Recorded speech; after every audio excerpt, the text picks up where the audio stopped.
Welcome to Business Innovators Radio, featuring industry influencers and trendsetters sharing proven strategies to help you build a better life right now.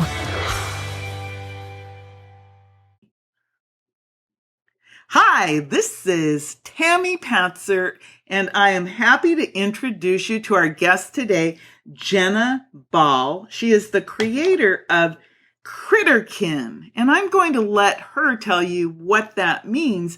But what's really fascinating about Jenna is she's an author, illustrator, turned educational designer and inspirational speaker, thanks to the messages inherent to her books.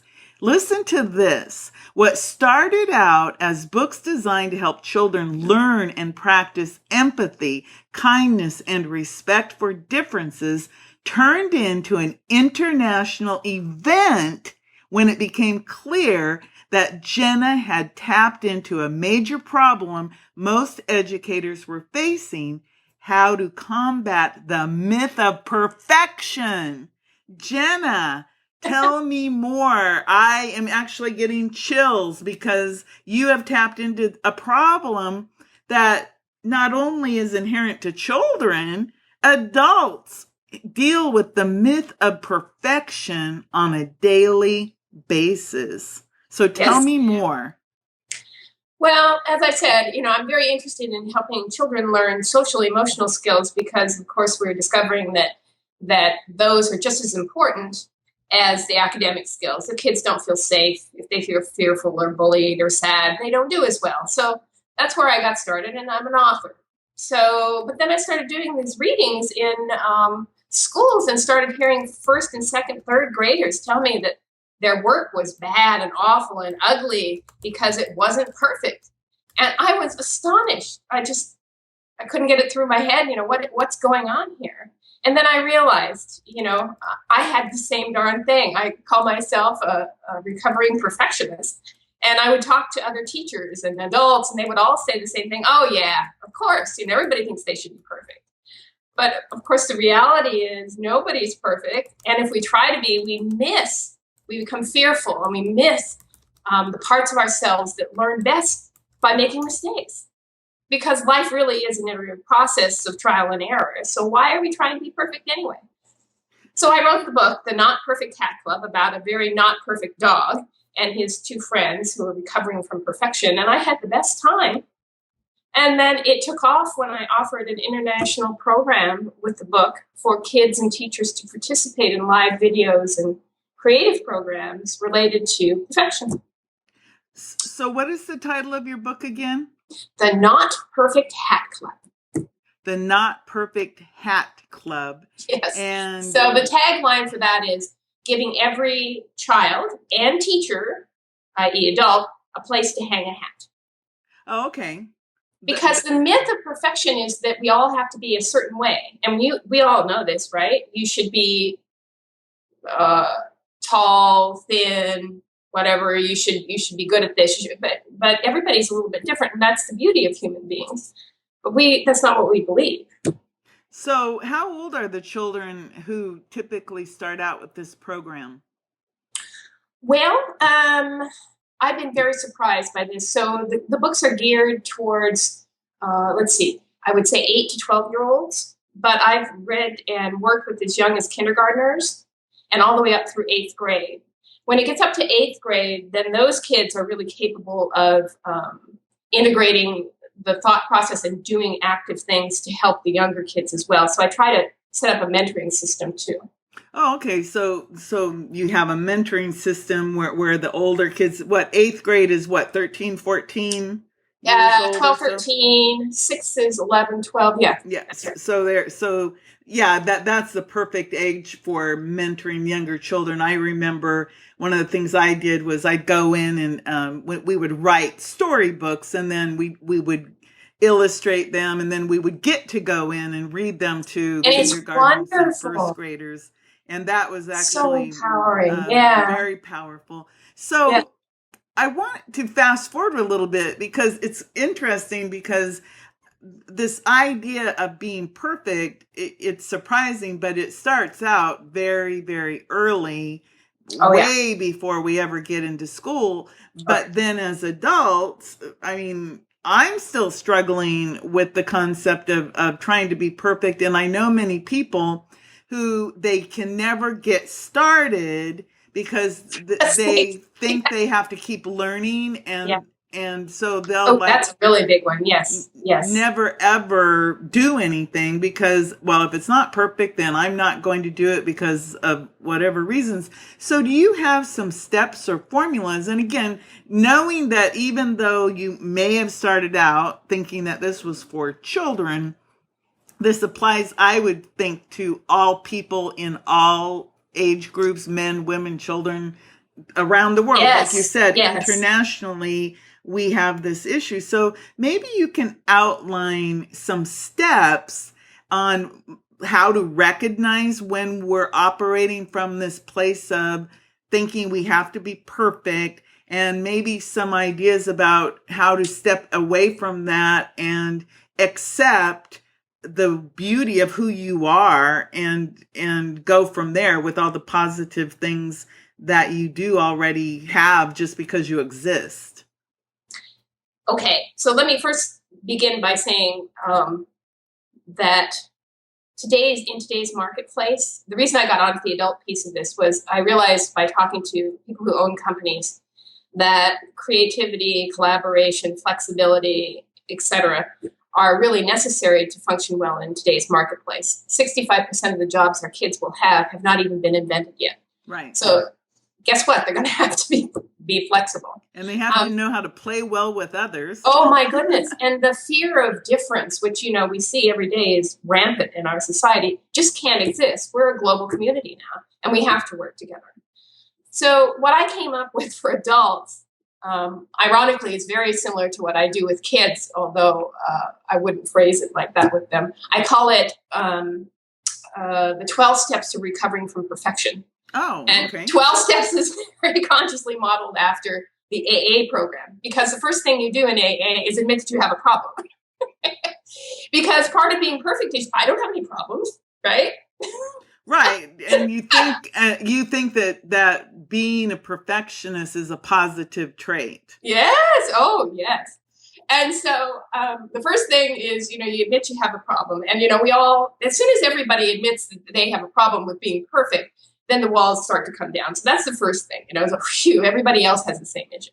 And then I try to reframe it for people. It isn't about being perfect. It's about being excellent. And there are two very different things, because you can be so good at what you do and still not be perfect. And in fact, you shouldn't be perfect, because if you were, that means there's an end. You're done. But that's not true, or you'd be dead. You have to keep learning and growing and changing. And so then we go through the 12 steps, and the 12 steps have to do with writing down the first things you think of when about being not perfect. What are the own judgments and tapes you run in your head? So not perfect means that, I'm bad, or I'm inadequate, or I'm going to lose my job. A lot of adults actually fear that, if they let down even for a second, they're going to lose their jobs. So you take that list and you set it aside, and then you do something that people have never done before, because that's the perfect opportunity to make the point. You've never done this before. Why do you expect to be perfect at it? So we have fun. We make not perfect hats. We draw dogs. I do this with adults too. We do something that nobody knows how to do, and then we share it. And each person gets feedback from others in the group about what is so nice or unique or special about what they've done. It's not about being perfect, but the hat you made was so colorful, or the poem you wrote was so insightful. And so everybody begins to see the gift in being not perfect. And then we move on to setting goals and what can we actually do to get around this in ourselves, and how can we share it with other people so we let them off the hook as well. Okay. So the first step is admit you have a problem, yes. And then you do work with other people where you actually learn how to appreciate the imperfections or the fact that somebody just did something, like you use the poetry as an example, yeah. Which is actually an interesting example, because the other day, one of my Facebook friends who happens to be a poet went to a writer's conference, and he wrote on Facebook how his poem was ripped apart and how bad he felt. Yes. And I wrote back to him saying, hey, the way I would see that is that your poem was good enough for them to take the time to help you try to make it better, instead of looking at it as a negative.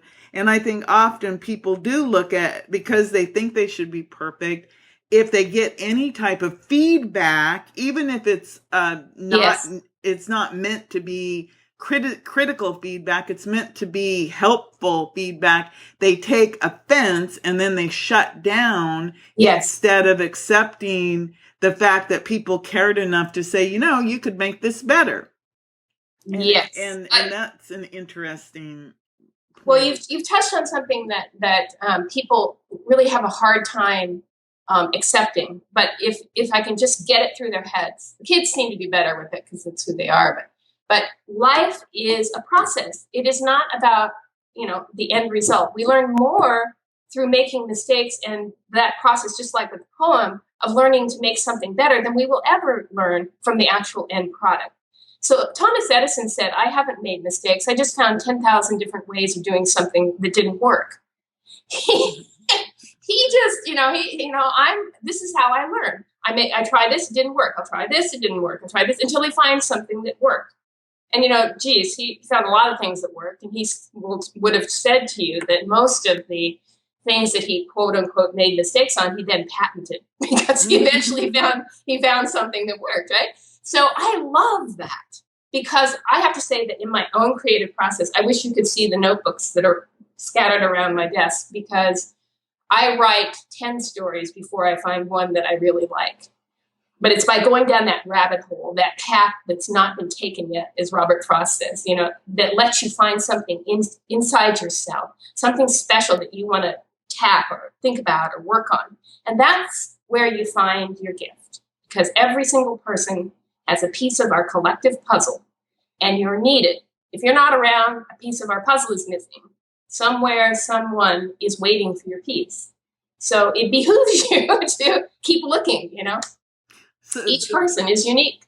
So that is really phenomenal when you think about that, because each of us, we have a purpose. And part of our life's journey is to figure out what that purpose is and then share it. Because one of the things about me when I was first starting out speaking, one of my big issues, a big breakthrough I had was, why would anyone ever want to listen to me? Because I would practice in the mirror and my teeth would chatter, my hands would shake, I'd feel sick to my stomach. And then one day I said something and somebody came up to me and said, Tammy, that really helped me. It inspired me, and they gave me this feedback. And suddenly I realized that people would be interested in what I had to say.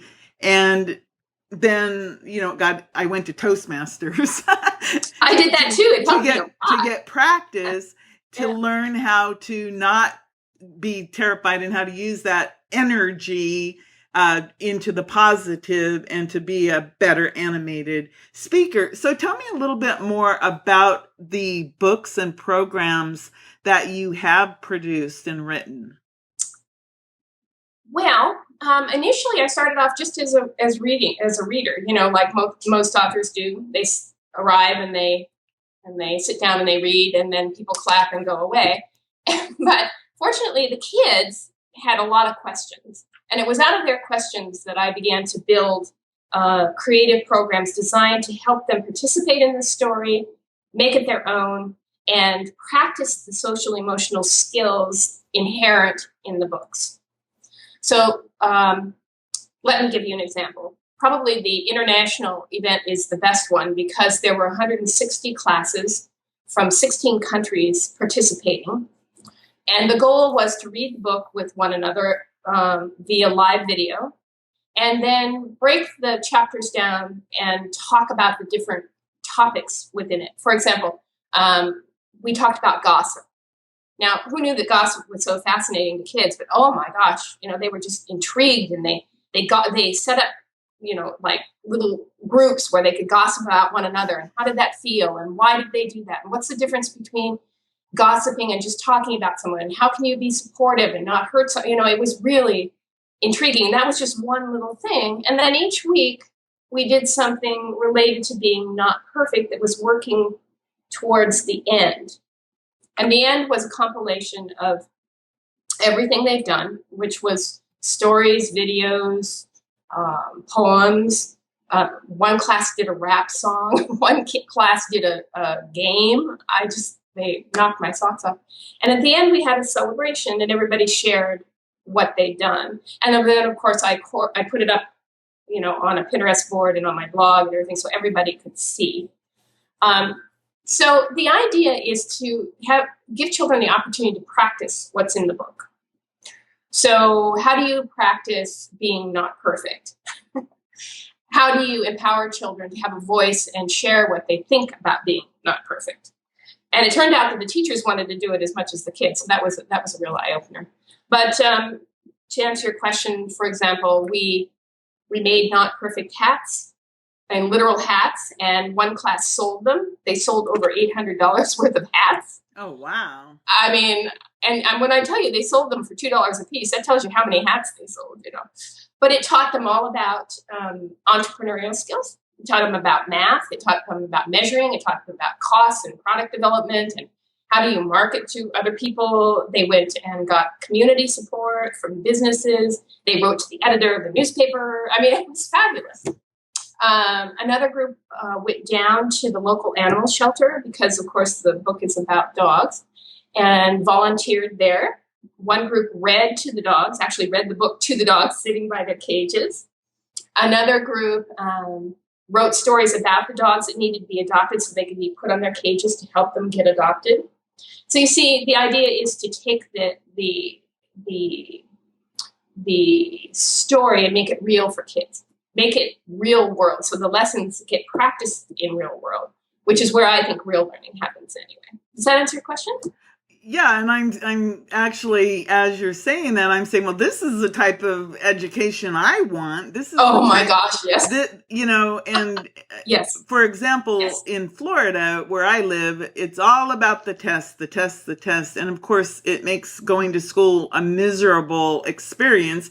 I mean, who wants to just go to school in order to learn how to take a test? No, and it doesn't prepare them for the real world. It just doesn't. Right. And what you're talking about, like you just described, you taught them not only about not being perfect, but you also taught them, like you said, real world life skills. You taught them how to be empathetic to animals, to other people, to differences. And then they all participated. And of course, they all received accolades for taking action and being different. Yes. And coming up with all these cool ideas. So that is really fantastic, because if you can have experiences like that when you're a child, that translates up into when you're an adult. I mean, I still remember my 6th grade teacher who used to encourage me to do the potato starch experiment, where it turns purple, or hatching the chicken eggs in the incubator, or growing the bean plants, and, all of those experiments that we did. I still remember that. And I remember how good it made me feel to share my experiments, because we didn't know what would happen. And sometimes the chickens didn't hatch, or sometimes something went wrong. It's invaluable because it touches real life. Right. So I really admire that. Thank you. It's really nice to hear somebody resonate with it and tell it back to me, because sometimes it's hard to. I want to be clear about one thing, though, because I think that there's a misperception just because of how our education system is set up, that I'm talking about the soft skills, and that, I'm neglecting the academics. But I think from what I described, you can tell I'm not advocating don't teach kids math, reading, and all that. Right. There's a better way to do it in context. Because believe me, my kids, they would come to me and they'd say, Miss Jenna, would you check this? Because I don't want to have any spelling errors before I send it to the newspaper. I mean, of course, they want to be perceived as, as the best they can, right. But they're going to get it right.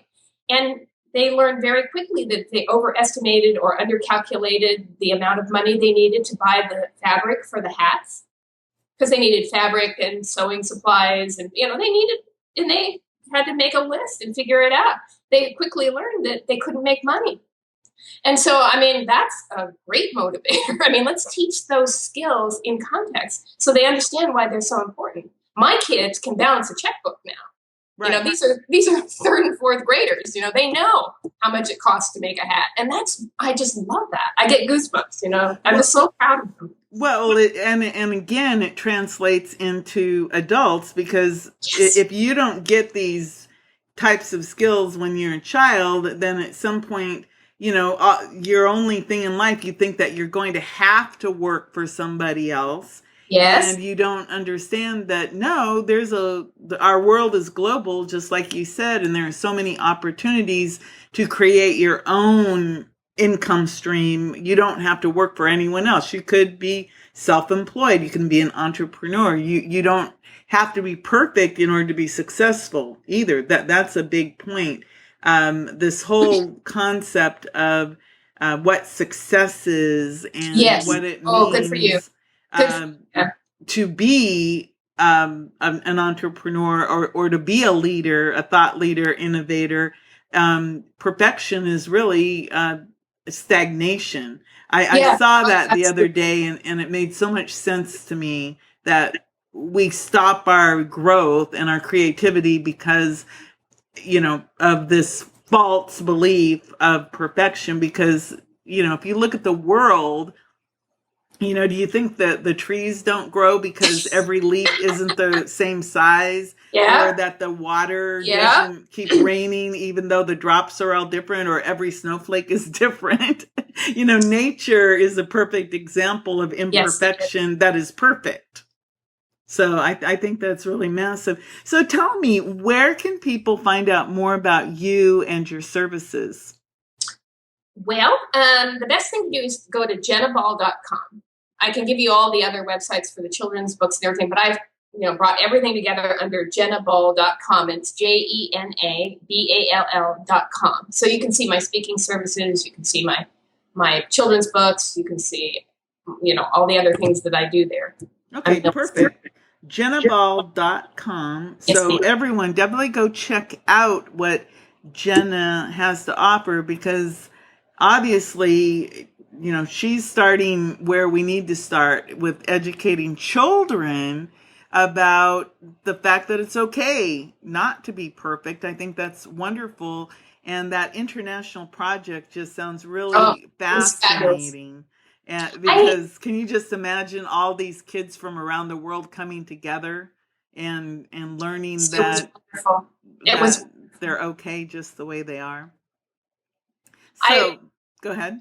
The one thing that I would add to that is, because I considered myself a children's book author, is that there's a child in all of us, and that's where the connection to the adults comes. I think that the child is the best part of us, what I would call our fundamental essence. And if I have a gift, it's my ability to see that in others and to encourage and empower that. So don't think of me as just someone that comes to your school. Think of me as someone who comes to your company and helps you see and empower your employees.